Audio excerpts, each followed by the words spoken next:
Ну што ж, яго вельмі шкада, чалавек быў вельмі энергічны. Чалавек, які сапраўды змагаўся за сваю справу,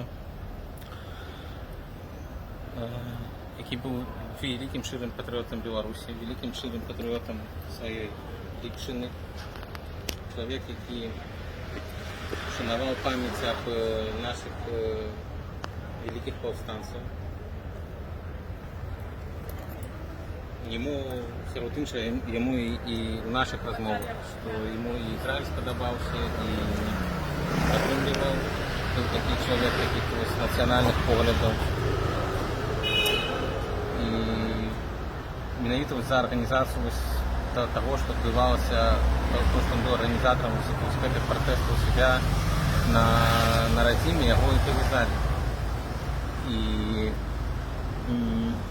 тут яшчэ ёсць такая праблема, што вельмі доўгі час, толькі недавно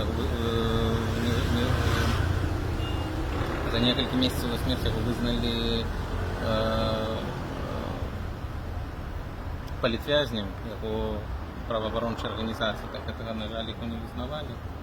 І вось тут таксама вялікая праблема, што падлічваецца, што па дадзеным розных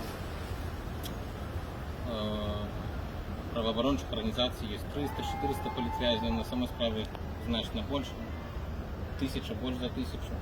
І, на жаль, шмат з такіх людзей не вызнаюць, ставяць розныя крытэрыі, нікаму не патрэбна іншае.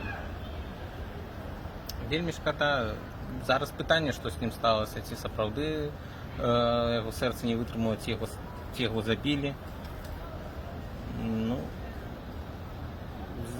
заўсёды вось менавіта смерць таварыша, это вось была самая такая великая сила, якая падымала чалавека, падымала людзей на нейкую справу, на нейкае змаганне.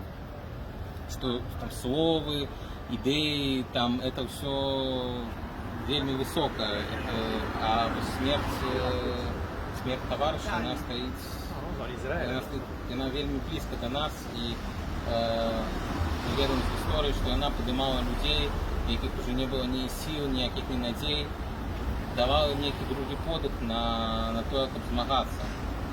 Ці стане яго смерць такім другім подыхам да грамадства, невядома, калі так, то ён ахвяраваў самым вялікім, што яго было, ён ахвяраваў сваім жыццём, калі не, на жаль, але ён ўсё адно застанецца ў нашых сэрцах, у нашай памяці, як великим змагаром, як великим патріотам Беларусі.